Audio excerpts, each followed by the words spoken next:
충청북도와 도의회 등 공공기관이 제13호 태풍 링링으로 피해를 입은 농가 지원에 온 힘을 쏟고 있습니다.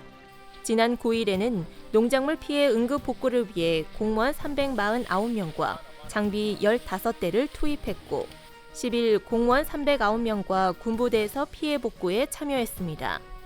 도의회 의원과 직원 30여 명은 영동군 낙과 피해 농가를 찾아 강풍으로 떨어진 배를 수거하고 과수밭 주변을 정리했습니다. 충청북도는 사유시설과 피해자의 경우 피해 확인 즉시 재난지원금을 지급하고 정책보험 가입자는 손해평가 후 보험금을 신속히 지급할 방침입니다. 충청과 강원, 호남을 연결하는 강호축 개발의 지속적인 추진 동력을 확보하기 위한 발전 포럼이 공식 출범합니다.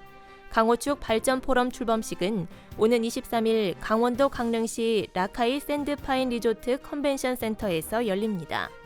강호축 발전 포럼 출범식에서는 국가균형발전위원장과 8개 시도지사, 지역구 국회의원 등이 참석한 가운데 포럼 구성 운영 협약식, 강호축 발전 방향 토론회 등이 열릴 예정입니다. 발전 포럼에서 공동대표와 자문위원을 구성하고 이들은 앞으로 강호축 개발과 관련한 정책 자문부터 세미나 토론회 개최, 학술 연구과제 수행 등에 나설 계획입니다. 충북이 전국에서 두 번째로 높은 경제 성장을 보인 것으로 나타났습니다. 세종특별자치시 출범과 함께 세종시로 편입된 부광면 지역을 분리한 이후 실시된 첫 조사임에도 지역 내 총생산은 오히려 증가하는 등 꾸준한 경제 성장을 보였습니다. 통계청 발표에 따르면 2017년도 충북 지역 GRDP는 65조 3천억 원으로 개편 전인 61조 3천억 원보다 4조 원 증가했습니다. 2017년 충북 경제 성장률은 6.12%로 경기도에 이어 전국 2위를 기록했습니다. 충청북도가 바이오의학 규제 자유특구로 지정받기 위한 준비에 착수했습니다. 바이오의학 규제 자유특구는 청주시 흥덕구 오송읍 연제리 오송 천복단지 내 57,512제곱미터로 조성될 계획입니다. 충청북도는 오는 30일 공청회를 열고 10월 9일까지 특구 계획안에 대한 열람을 통해 지역 주민과 전문가의 의견을 수렴할 계획입니다.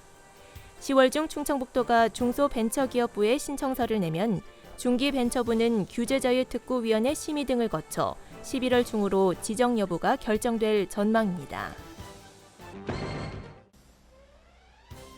충청북도는 지정 의료기관과 보건소에서 연령별 인플루엔자 무료 접종을 시작합니다. 생후 6개월부터 만 12세 이하 어린이 중 2회 접종 대상 어린이는 9월 17일부터, 어린이 1회 접종 대상은 10월 15일부터 실시합니다.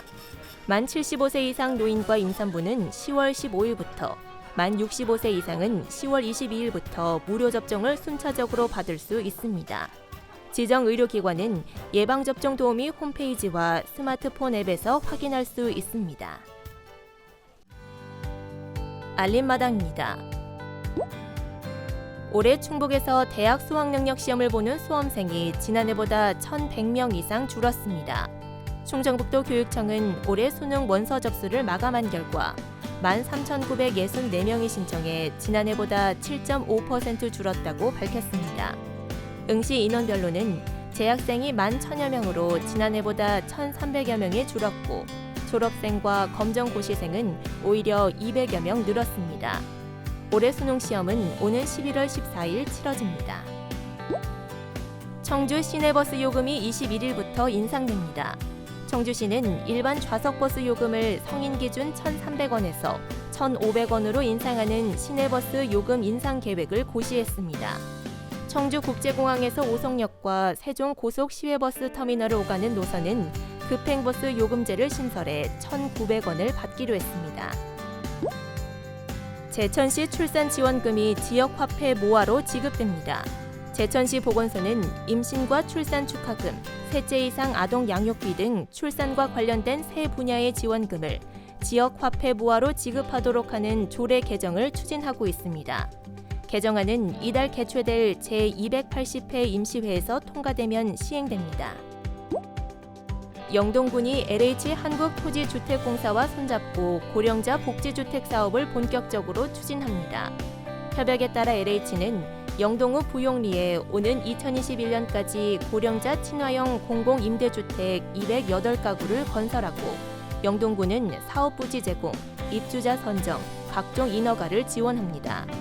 1층에는 공동 목욕탕과 경로식당 등 사회복지시설을 배치해 입주민 복지 서비스를 제공합니다.